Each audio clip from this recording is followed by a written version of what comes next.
In this video, I will tell you about creating the parametric drawing with the help of Infer constraint status bar option. So right now we have this simple drawing which is not made with constraints, and we'll make a copy of this drawing but with the help of constraints or restrictions. So when you go to the status bar, here you will see this Infer constraint option, and if you are not able to see this option, then go to the customization on the end of this status bar and select this Infer constraints. So that will activate the Infer constraints option. Once the option is visible, click on it to activate it. Now I'll go to the line tool and click anywhere in the drawing area to start making the line. And now start by adding the length to this line. So I'll use approximate distance in this case, and also as you can see that we have this dynamic input activated, so I'll simply deactivate it. So I'll once again go to the customization and I'll select dynamic input and I'll turn it off. Okay, now we have simple dimensions here.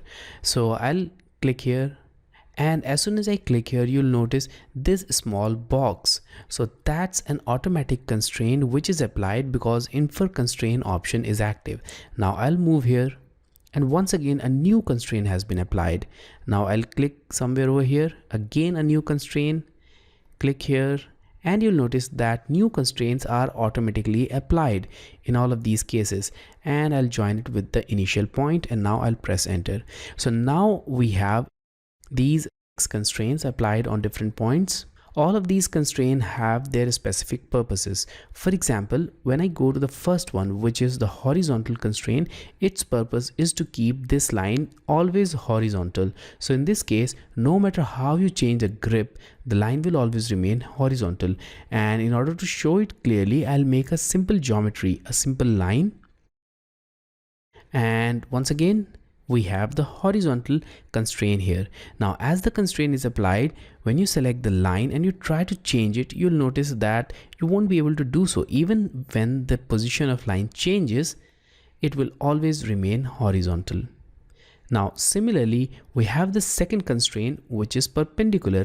Now I'll erase this line and I'll go to the line tool again, and now I'll start with this point and I'll click here. Now we have the perpendicular constraint.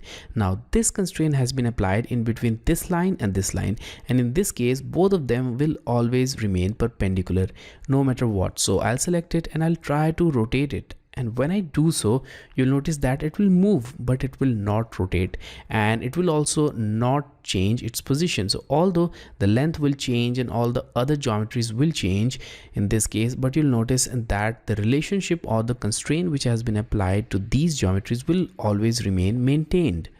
So it's still perpendicular and this line is still horizontal. So in a similar way, all of these constraints are applied on this collective geometry, and they will always maintain their relationship with this complete geometry. Now we have this circle also. So let's go to circle and let's make it. So I'll take reference of this one and I'll reference the center point here, but the midpoint is not visible. So go to the object snap and turn on this midpoint. Now go to this point and here we have it. Now I'll make the circle, and in this case no constraint was applied on this circle, so you can freely move it and you can freely change its position, its radius, and all the remaining features.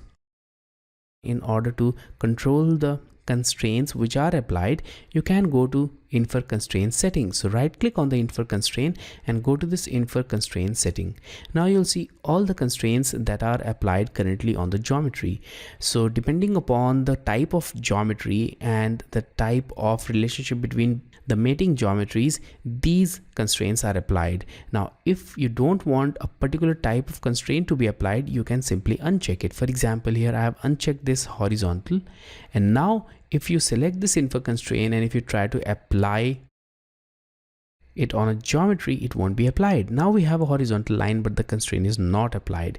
Now when I made this line in this way, the perpendicular constraint has been applied but not the horizontal. That's because the Infer constraint option has this horizontal radio button off. So let's click on it to turn it on and click on OK again. Now I'll erase both of them. So that was one way of constraining these geometries, and they are quite constrained now. And when you select them and when you try to move them, you'll notice that they will move, but in accordance with the constraints which are applied on them. There is also a different method of applying these constraints directly, and you can apply that using auto constraint tool. So go to the parametric tab, and here you'll see on the geometric panel we have this auto constraint. So using this auto constraint you can apply automatic constraints to multiple geometries. In this case I'll select these geometries and simply press enter. Now you'll notice lots of constraints are applied on this geometry, and in this case also if you select the part of the geometries, you'll notice that these constraints will always be maintained no matter how you change the geometry. So I'll press Ctrl Z once again to get back to the original geometry. Now these constraints are not permanent. You can remove them selectively simply by going to any of the constraint and then right click and select delete. So that will delete the constraint, and if you want to delete multiple constraints, simply go on that and delete it. Now we don't have the coincident or the perpendicular constraint on this part of the geometry, and now if I select this, you'll notice that I'll be able to move it. They are no longer coincident and neither they are perpendicular.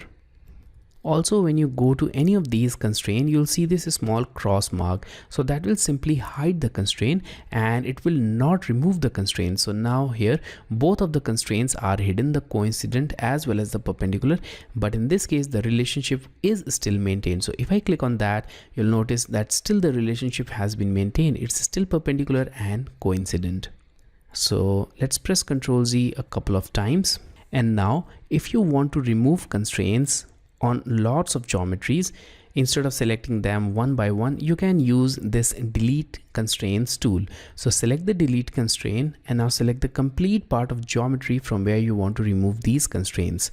So I have selected them all. Now press enter and you'll notice that the complete constraints are now removed. And now we don't have any relationship between different parts of the geometry. Now they will move independent of each other. So that was all about infer constraint, auto constraint, and hiding and removing different geometric constraints in AutoCAD drawing.